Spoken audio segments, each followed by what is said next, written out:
My dear friends, आप सबका welcome है, स्वागत है, अभिनंदन है आपके अपने चैनल वेब स्टूडियो केयर में। तो फ्रेंड्स, आज के मैं इस वीडियो में कुछ इंपॉर्टेंट पॉइंट के ऊपर बात करना चाहूँगी बीपीएससी टीआरई थर्ड एस्पिरेंट्स के लिए। फ्रेंड्स, आजकल मैं डेली वीडियो नहीं अपलोड कर पाती हूँ क्योंकि आप सबको पता है कि मैं भी पेपर देने वाली हूँ। तो मैं भी जब टाइम मिलता है स्कूल के बाद तो मैं सोचती हूँ कि अपनी थोड़ी रिवीजन कर लूँ, पढ़ाई कर लूँ, क्योंकि गर्मी की छुट्टी जो हुई थी तो हमारी बिल्कुल स्टडी नहीं हुई थी। जब मैं यहाँ रहती हूँ तो पढ़ती हूँ और फिर जब मैं घर जाती हूँ तो वहाँ पर मेरी पढ़ाई नहीं हो पाती है। मतलब इतने सारे खुद 10 इतने वर्क रहते हैं, लगता है ये काम कर लूँ वो कर लूँ, क्योंकि एक तो छुट्टी मिलता नहीं है। तो इस वजह से अभी मैं अपना पूरा फोकस स्टडी पर लगा रही हूँ, क्योंकि अभी जो वक्त हमारे पास है बस वही वक्त है जिसमें मुझे सब कुछ करना है। और फ्रेंड्स, बहुत सारे लोगों को ये लगता है ना कि अभी तक हमने जो भी पढ़ाई करी है भूल रखी है तो आगे क्या होगा, बहुत कम टाइम है। तो फ्रेंड्स, सबसे पहले तो मैं ये बोलना चाहूँगी कि आपके मन में एक होना चाहिए विश्वास, एक आपके मन में होना चाहिए कॉन्फिडेंस कि मेरा सिलेक्शन होगा। बाकी तैयारी तो है ही, वो तो करते ही रहेंगे। मान लो हम कितनी भी तैयारी कर रहे हैं लेकिन मन में एक डर बना कर रखे हैं कि मेरा सिलेक्शन नहीं होगा तो क्या होगा, ऐसे होगा वैसे होगा। ये कभी अपने मन में आप लाओ ही नहीं। आप अपने मन में कभी भी सिलेक्शन नहीं होगा तो क्या होगा, ऐसा क्वेश्चन क्रिएट होने ही नहीं दो। आप हमेशा ये सोचो कि मेरा सिलेक्शन हो जाएगा तो हमारा सिचुएशन ऐसा हो जाएगा, हमारी परिस्थितियाँ बदल जाएगी, हमारे लाइफ में ये चेंजेस आ जाएंगे, हम ये करेंगे वो करेंगे, जो भी है इस तरह का यानी पॉजिटिव विजुलाइजेशन करो, नेगेटिव विजुलाइजेशन नहीं करो। मेरा मानना है, मैं ऐसे ही करती हूँ इसलिए मैं आपको बता रही हूँ। बाकी चॉइस आपका है, क्योंकि आपका लाइफ है, आपका चॉइस है। फ्रेंड्स, मैं इसलिए बोल रही हूँ क्योंकि बहुत सारे लोग इसमें भी ऐसे आकर कमेंट्स करते हैं कि जो गवर्नमेंट जॉब है नीतीश कुमार की कृपया से लड़कियों को मिल गई है, ऐसे हो गया और ऐसे हो गया है। देखो फ्रेंड्स, अगर गवर्नमेंट ने आरक्षण गर्ल्स को दिया है, ठीक है, अगर गवर्नमेंट दी है आरक्षण गर्ल्स को, तो इसमें गर्ल्स की क्या गलती है? क्या हमारी क्या कोई गलती है? गवर्नमेंट ने अगर दी है तो हमने मतलब क्या किया? हम तो कुछ नहीं कर सकते हैं। अगर नहीं भी आरक्षण होता तो भी हम तैयारी करते हैं, तो भी कर रहे हैं, ठीक है। तो हमारे कहने का मतलब एक ऐसा समय था जब गर्ल्स का सिचुएशन उस तरह का नहीं था, तो उस टाइम तो कोई नहीं बोलता होगा ना कि हाँ इन्हें भी मौका मिलना चाहिए, इन्हें भी देना चाहिए। कोई अपनी लड़कियों को उतना पढ़ाता नहीं था, बहुत कम ही ऐसे फैमिली होते थे जो अपने मतलब घर की बहू बेटियों को पढ़ाते थे। और आज बेटियाँ क्या, बहू भी पढ़ रही है। तो क्या ये मतलब सही नहीं है? क्या एक परिवर्तन ये सही नहीं लग रहा है? तो हो सकते हैं कुछ लोगों को मतलब सही नहीं लगता हो, अलग चीज़ है। हाँ, बात रही आरक्षण की, तो मेरा मानना है पर्सनल, देखो किसका क्या है वो अलग बात है, गवर्नमेंट का अपने पॉलिसी है वो अलग चीज़ है, और गवर्नमेंट मतलब क्यों आरक्षण दे रही नहीं दे रही हो एक अलग मुद्दा है। लेकिन पर्सनली मैं जो कुछ भी बता रही हूँ यहाँ पर, पर्सनली बता रही हूँ कि मेरा मानना है कि कुछ ऐसे सेक्टर है जिसमें आरक्षण नहीं होना चाहिए। और आरक्षण अगर है भी तो देखा जाए कि हाँ मतलब गर्ल्स अगर पीछे हैं तो उनको आगे लाने के लिए आरक्षण मिला, जब वो आकर इक्विवेलेंट हो जाती है बराबर, तो फिर मतलब कि आरक्षण को कम या हटाया जा सकता है। लेकिन ये जो मुद्दा है वो अलग है। ये मेरा पर्सनल मानना है कि कुछ ऐसे सेक्टर हैं जिसमें आरक्षण से हमारा नुकसान होता है, हमारा कोई फ़ायदा नहीं होता है। एक तरफ फ़ायदा होता है, दूसरी तरफ नुकसान। ये हो सकता है कि एक मतलब कि बेरोज़गार को रोज़गार मिलता है, ये बेनिफिट होता है, उसके लाइफ में चेंजेस आते हैं, ये बेनिफिट होता है। लेकिन दूसरी तरफ उसका निगेटिव इफेक्ट भी है। देखो किसी भी चीज़ का ना पॉजिटिव भी होता है, निगेटिव, दोनों आप देखो। कहीं ना कहीं आप देखो कि एक रिजर्वेशन की वजह से मान लो कि 150 में 40 नंबर ला करके या 120 में 40 नंबर ला कर कोई टीचर बन जाता है +2 का, ठीक है। 40 नंबर मतलब पास करके बहुत सारे लोग बने ना, पिछली बार आपने देखा होगा कटअप में पीजीटी में कितने कोई सब्जेक्ट जो थे कितने कम कटअप गए थे कोई सब्जेक्ट में, तो बन जाते हैं। तो वहाँ पर क्या होता है कि वो मतलब कि टीचर बन तो जाते हैं लेकिन वो सब्जेक्ट को अच्छे से डील नहीं कर पाते हैं, पढ़ा नहीं पाते हैं। तो उससे हमारे जो मतलब बच्चे हैं या आगे आने वाले जो भविष्य के बच्चे हैं, कहीं ना कहीं उनका नुकसान होता है। तो ये चीज़ को मैं एक्सेप्ट करती हूँ, ठीक है। लेकिन इसमें हम लोग कुछ नहीं कर सकते हैं। हर कोई अपनी लाइफ को देखता है, हर कोई चाहता है कि नहीं मतलब जो मेरी परिस्थिति है उसके अकॉर्डिंग हमें मिलना चाहिए, ये मतलब हमारा जो हक है वो हमें मिलना चाहिए। तो फ्रेंड्स, इसके ऊपर मैं टिक्का टिप्पणी नहीं करना चाहती हूँ। हमारे कहने का मतलब कि हम इन सब चीज़ों के ऊपर ध्यान न दे करके अपनी पढ़ाई के ऊपर ध्यान दें तो ज़्यादा बेहतर होगा, ठीक है। तो इसलिए मैं आप लोगों को भी यही कहना चाहूँगी कि किसको आरक्षण दे रही है किसको नहीं। अभी देखो बहुत सारे लोग इसको मुद्दा को लेकर चल रहे हैं कि गेस्ट टीचर को मार्क्स मिल रहा है, ऐसे हो रहा है वैसे ऐसे हो रहा है। मैं बोलती हूँ इन सब चीज़ों के ऊपर से अपना फोकस हटा करके पढ़ाई पे लगाओ, क्योंकि जो चीज़ें हो चुकी है उसके ऊपर हम अपना मतलब कि एनर्जी वेस्ट करके कुछ नहीं कर सकते हैं। मान लो आरक्षण गवर्नमेंट ने दे दिया है, गर्ल्स को आज से नहीं बहुत पहले से आरक्षण मिलते आ रहे हैं, आज हम इसके ऊपर मतलब सोच कर विचार कर टेंशन लेकर के क्या कर सकते हैं। जो बॉयज़ मैं इनको बोलना चाहूँगी, आप ये सोचोगे केवल बैठ करके गर्ल्स को तो आरक्षण मिल गया है, वो नहीं गवर्नमेंट को देना चाहिए इसलिए हम लोग पीछे हैं, तो ये सोचकर आप आगे नहीं हो सकते हो। आप मेहनत करके हो सकते हो, ठीक है। ये सोचकर हम अपनी सिचुएशन को नहीं बदल सकते। अगर मैं सोचूं कि मैं तो जनरल कैटेगरी से हूँ, ST SC कैटेगरी से रहती तो और ज़्यादा मुझे आरक्षण मिलता और कम ही नंबर पर हो जाता, इतना मेहनत नहीं करना पड़ता, मैं अगर ये सोचूं तो नहीं, ये गलत है। उनका अलग सिचुएशन,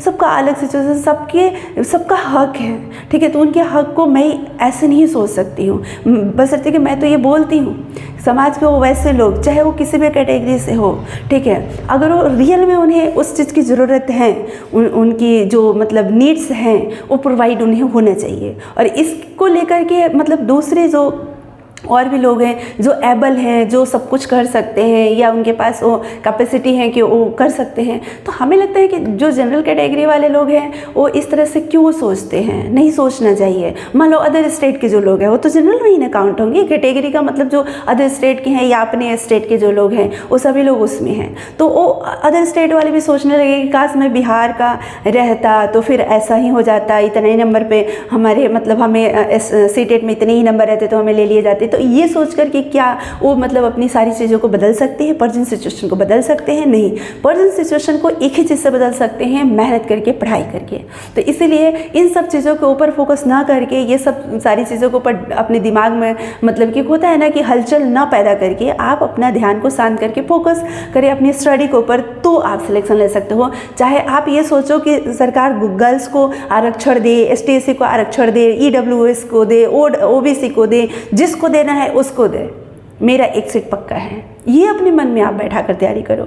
हमेशा मैं ये बोलती हूँ, आप किसी भी कैटेगरी से बिलोंग करते हो, आप जनरल के कट ऑफ को पार करने का कोशिश करो, जनरल कट ऑफ के अकॉर्डिंग आप तैयारी करो। अगर जनरल का 94 कट ऑफ गया है तो आप सोचो कि हमें 94 प्लस हमें 100 के आसपास मार्क्स लेकर आना है। आप ये नहीं सोचो कि हम इस कैटेगरी में हैं तो इस कैटेगरी के अकॉर्डिंग हमें करनी है। इससे क्या होगा कि आपका लेवल जो है वो इंक्रीज़ होगा, आपका इम्प्रूवमेंट होगा, उससे आपको बेनिफिट होगा, ठीक है। जॉब मिल जाएगा। लेकिन जब एक क्लास में हम जाते हैं बच्चों के सामने ना, तो जब आपके पास नॉलेज होगा या आपके सब्जेक्ट का पढ़ाने का जो स्किल होगा, उससे आपके अंदर एक कॉन्फिडेंस आएगा, ठीक है। नहीं तो जॉब लेने के बाद भी फिर होता है ना वो मतलब कि संकुचित टाइप का आपका फिर थॉट हो जाएगा, या आप निसंकोच आप मतलब चीज़ों को नहीं कर पाओगे, संकोच करते रहोगे, ठीक है, किसी भी चीज़ को करने में। तो ऐसे बहुत सारे ऐसे लोग हैं जो खुद ये बोलते हैं कि मेरा सिलेक्शन तो हो गया है लेकिन मैं पढ़ाऊँगा कैसे, पढ़ाऊँगी कैसे, ये मुझे नहीं पता। और ट्रेनिंग में भी मैंने बहुत सारे ऐसे लोगों को देखा जो मतलब कि क्वालिफाई तो कर लिए हैं लेकिन वो टीचिंग नहीं कर पा रहे हैं, ठीक है। तो ये दिक्कतें आती हैं। तो ये एक ऐसा मतलब फील्ड है टीचिंग फील्ड कि इसमें फ्रेंड्स केवल मतलब एक जॉब लेने और एक रोज़गार पाने के पर्पज़ से मुझे लगता है कि लोगों को केवल नहीं सोचना चाहिए कि हमें टीचर बनना है। हमें मतलब कि सच में टीचिंग से लव है, टीचिंग मेरा पैशन अगर है, टीचिंग स्किल हमारे पास है, तो मुझे लगता है कि वो ज़्यादा परफेक्ट होगा, वो ज़्यादा अच्छे से चीज़ों को डील कर पाएंगे और बच्चों को उससे ज़्यादा बेनिफिट होगा। खैर, कोई भी चीज़ का एक्सपीरियंस एक दिन में नहीं आता है, करते करते आता है। अगर आप सोचोगे कि नहीं हम अगर जॉब ले भी लिए हैं तो इस काम को हमें बेहतर तरीके से करना है, तो भी आप कर सकते हो। लेकिन कुछ और भी ऐसे लोग होते हैं जो किसी भी तरह जॉब ले लिए हैं तो सोचते हैं ना कि किसी भी तरह से इसको हमें बस करना है, एक नहीं होता निभाना है, मतलब किसी भी तरह से उसमें इंटरेस्ट नहीं उनको आता है, तो थोड़ा उनके लिए मुश्किल हो जाता है। कोई भी काम में जब आपको इंटरेस्ट नहीं आएगा ना, तो उस काम को करना थोड़ा सा आपके लिए टफ होगा। आप सोचोगे कि मतलब उस काम से हटना चाहोगे, आप सोचोगे कम काम मिले, भागोगे, आप सोचोगे कम मिले। लेकिन जब आपको मतलब कि जैसे होता है ना क्लास जब लगता है तो जिनको नहीं पढ़ाने का मन करता है उनको लगता है मेरे कम से कम क्लास मिले, और हम लोग सोचते हैं कि हमें अधिक से अधिक क्लास मिले ताकि हम इंगेज रहेंगे, हमें बैठना नहीं पड़ेगा, हमें टाइम पास नहीं करना पड़ेगा, हमें किसी से आलतू फालतू बातें नहीं करनी पड़ेगी, हम अपनी क्लास में बच्चों के साथ इन्वॉल्व रहेंगे, ठीक है। तो हमारा मन भी लगेगा और जब हम पढ़ाएंगे तो उससे हमारा भी नॉलेज इंक्रीज होगा, बच्चे का भी होगा। तो हम लोग ये सोचते हैं कि मैक्सिमम से मैक्सिमम क्लास मिले, पूरे घंटे इंगेज रहे। मेरी मतलब 1 घंटे खाली रहती है, 6 घंटे मेरी लगी हुई है, बाकी 2 घंटे रिमेडियल की लगी हुई है। तो 1 घंटे मतलब जो लाइब्रेरी चलता है, तो 2 क्लास का लाइब्रेरी चलता है, तो वो टाइम जो खाली होता है तो मैं जो क्लास खाली रहता है उस क्लास में जाकर मैं क्लास ले लेती हूँ, साइंस का ले लेती हूँ। जैसे मेरा सब्जेक्ट है तो मैं अपना सब्जेक्ट मैथ्स का ले लेती हूँ। उसके बाद 1 घंटे लास्ट में 1 घंटे मतलब मेरा खाली रहता है, तो उस घंटे में मैं अपने मन से जाकर साइंस का ले लेती हूँ। मतलब बच्चे को नीड्स है साइंस का, इसलिए मैं ले लेती हूँ। तो कहने का मतलब कि आप अपने आप को इंगेज रखोगे टीचिंग में तभी जब आपको टीचिंग से मतलब होता है ना कि लव होगा या टीचिंग आपका पैशन होगा।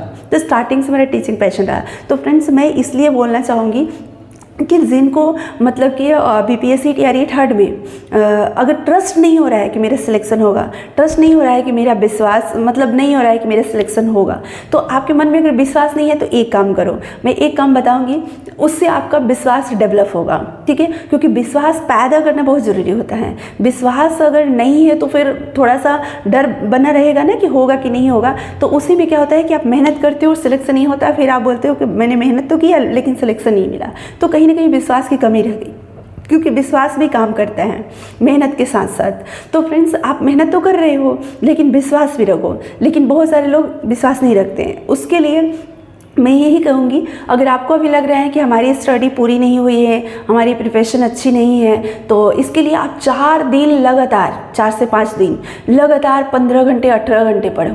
4 दिन 15 घंटे 18 घंटे जब आप पढ़ लोगे ना, तो आपके मन में खुद ही विश्वास पैदा हो जाएगा कि यस अब मेरा सिलेक्शन हो जाएगा, कॉन्फिडेंस आएगा। जैसे जैसे आप पढ़ोगे, जैसे जैसे आप रिवीजन करोगे, वैसे वैसे आपके मन में कॉन्फिडेंस आएगा, आपके मन में विश्वास पैदा होगा, वैसे वैसे आप उसकी ओर बढ़ते जाओगे और फिर आप पहुंच जाओगे जहां पहुंचना चाहते हो। ठीक है, तो इसके लिए यही है कि आप पढ़ाई करो। अभी जैसे मैंने मतलब पढ़ाई करना अपना शुरू किया है, ठीक है, तो मैं जो भी टाइम होता है ना उस टाइम को यूटिलाइज करती हूँ। मतलब हमारे टाइम यूटिलाइज करने के थोड़ा अलग है, क्योंकि फ्रेंड्स कम टाइम है और कम टाइम के अंदर पढ़ना है बहुत सारी चीज़। क्योंकि मैथ्स का भी आप देख रहे हो कितना सारा मतलब कि पोर्शन है जो कि रिवीजन करना है।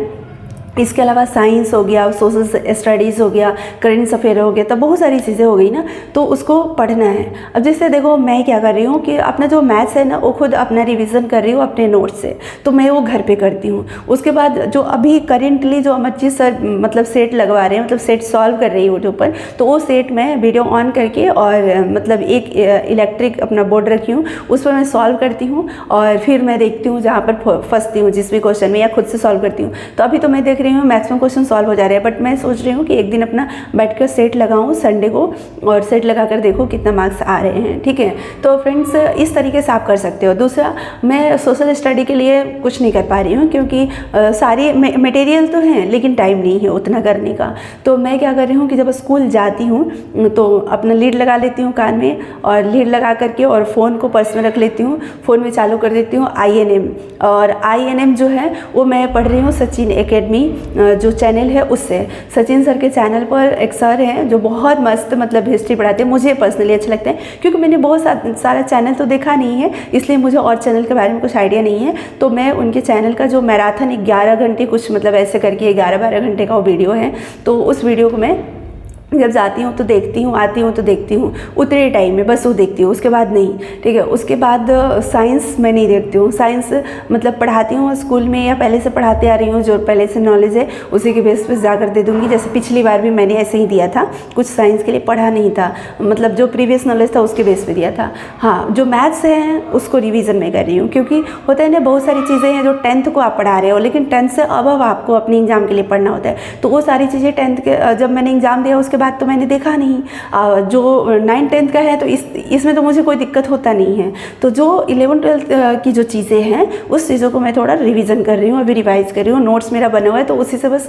मैं रिवीजन कर रही हूँ। तो मेरा अभी यही चल रहा है पढ़ाई में, मैथ्स का रिवीजन। और एक टाइम पर मैथ्स का रिवीजन करती हूँ, जैसे स्कूल से आने के बाद 1-2 घंटे, और उसके बाद 1-2 घंटे शाम में रात में मैं सॉल्व करती हूँ। 2 मैंने सोचा है कि डेली 2 वीडियो मैं सर का देखूँगी और सॉल्व करूँगी खुद से। तो वो मैं करती हूँ, 2 वीडियो देखती हूँ मैथ्स का, खुद से सॉल्व करती हूँ और खुद का अपने एक एक टॉपिक का रिवीजन, जैसे मैंने कल ज्योमेट्री का पूरा रिवीजन किया, ठीक है। तो इस तरह से करके मैंने अपना प्लान तैयार कर लिया है कि 19 को मेरा पेपर है, 18 को मुझे निकलना होगा। तो उससे पहले जो हमारे पास टाइम है, उस टाइम में किस किस दिन मुझे कितना कितना पढ़ना होगा ताकि मेरा एग्ज़ाम से पहले पूरा कंप्लीट हो जाए। तो ऐसे आप अपने एक प्लान तैयार कर सकते हो कि एग्ज़ाम में इतना टाइम है तो इतने दिन में मुझे कितना कितना डेली पढ़ना होगा ताकि मेरा एग्ज़ाम से पहले तक पूरा पोर्शन का रिवीजन हो जाए। क्योंकि अभी के टाइम में रिवीजन ही हो सकता है, तो इसलिए मैं न्यू कुछ भी नहीं पढ़ रही हूँ, जो अपने पहले से पढ़ी हूँ उसका मैं रिवीजन कर रही हूँ। सर भी जो वीडियो में क्वेश्चन सॉल्व करवा रहे हैं वो सारे थ्योरी मैंने पहले से पढ़ रखा है, वही सारी चीज़ें, कुछ भी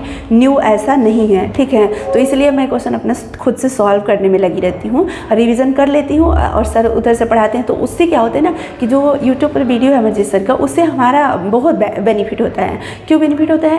क्योंकि उसमें जो सेट सॉल्व करवाते हैं तो उसमें सारी थ्योरी का रिवीजन होता है डेली, है ना। वो मान लो बार बार वो फार्मूले का उसमें यूज़ हो रहा है तो रिवाइज हो रहा है क्वेश्चन सॉल्व करने से, तो उससे हमारा रिवीजन बहुत अच्छा हो रहा है। तो वही मैं अभी कर रही हूँ। तो फ्रेंड्स, इस प्रकार से ये मेरा मतलब स्ट्रेटेजी है, जिस तरीके से हमारा टाइम है उस तरीके से मैं कर रही हूँ। लेकिन आपके पास पूरा टाइम है तो आप पूरा अपना टाइम 15 घंटे 18 घंटे जितने घंटे आप पढ़ सकते हो अपना पूरा दम लगा दो। भले ही आप 6 घंटे सोते होंगे तो आप 5 घंटे सोइए, 5 घंटे सोते हैं तो 4 घंटे सोइए, कोई दिक्कत नहीं है। 1 महीने में कुछ नहीं होने वाला है, बाद में भी आप सो सकते हो। लेकिन अभी का जो टाइम है पूरा आप अपनी स्टडी पर लगाइए। अपने फ़ोन को बिल्कुल मतलब होता है ना, कसम खा लीजिए कि फ़ोन में हमें फेसबुक वगैरह इंस्टाग्राम नहीं खोलना है बिल्कुल। अगर ज़रूरी है तो व्हाट्सअप, नहीं तो नहीं, वो भी नहीं। दोस्तों से बात नहीं करना है, आप बिल्कुल कसम खा लो। क्योंकि मैं भी जब पढ़ती थी ना टियर 2 में, तो मतलब अपने गॉड से मैं प्रॉमिस करती थी, ठीक है, कि आज मैं ये नहीं करूँगी, आज मैं वो नहीं करूँगी, ठीक है। जब तक एग्ज़ाम नहीं हुआ तब तक मैं फेसबुक नहीं खोलूँगी। तो जब तक एग्ज़ाम नहीं हुआ तब तक मैंने फेसबुक नहीं ओपन किया, क्योंकि मैं कसम खा लेती थी। तो ऐसे करके पढ़ना होता है। जैसे कभी कभी होता है ना जिसको खुद के ऊपर कंट्रोल नहीं होता है कि हाँ हम करें, लेकिन मैं इसलिए कर लेती थी ताकि बीच में मेरा टाइम वेस्ट ना हो, ठीक है। तो जिसको अगर खुद के ऊपर कंट्रोलिंग नहीं है तो वो कुछ ना कुछ अपने आप से प्रॉमिस करे, अपने पेरेंट्स से करे, या जिसको भी आपको लगता है ना कि इस व्यक्ति से अगर हमने प्रॉमिस कर दिया तो मुझे तोड़ना नहीं है। जैसे मैं मतलब जब परमात्मा से कमिटमेंट करती हूँ ना तो उस चीज़ को मैं तोड़ती नहीं हूँ। मुझे लगता है नहीं, परमात्मा से मैंने कमिटमेंट करा है, किसी इंसान से नहीं, तो मुझे तोड़ना नहीं है, उसको निभाना है, ठीक है। तो जिससे भी आपको लगता है ना कि इस व्यक्ति से प्रॉमिस करने के बाद मैं उस प्रॉमिस को तोड़ नहीं सकती हूँ, उससे करो। जैसे मेरी माँ एक होती है, जिसे मैं कुछ भी प्रॉमिस करती हूँ तो मैं तोड़ नहीं सकती हूँ, मुझे करना ही है, ठीक है। तो वो चीज़ है। तो आपको मतलब जो भी ऐसा लगता है ना करो, या आपको लगता है कि नहीं खुद से मैं प्रॉमिस करके नहीं तोड़ सकती हूँ, तो खुद से ही आप प्रॉमिस करो, खुद से आप कमिटमेंट करो, और इस तरह से कर करके आप करो। जैसे मैं डेली कल मतलब मैं सोची थी कि ये 6 घंटे का वीडियो, ठीक है, 2 वीडियो था टोटल 6 घंटे का, तो इस 6 घंटे के वीडियो को मुझे आज कंप्लीट करना है। तो सुबह स्कूल जाना था, रात में लेट नाइट हो गया था, फिर भी मैं उसको कंप्लीट करने के लिए कर रही थी कि नहीं मुझे कंप्लीट करके ही सोना है। भले ही सुबह मैं मतलब कि उठूँगी, कम ही सोऊंगी, कोई बात नहीं, लेकिन इसको कंप्लीट करना है। तो मैंने कमिटमेंट कर रखा था, इसलिए वो करना था मुझे। और माइंड में सेट करके आप पढ़ो कि इतना मुझे आज कंप्लीट करना ही है, तो आपका हो जाएगा। और ऐसे सोचोगे कि बस किए जा रहे हैं, जितना होगा उतना। आप प्लान तैयार करो कि कितना करना है आपको डेली रिवीजन, किस किस सब्जेक्ट से, ठीक है, तब आपका हो पाएगा।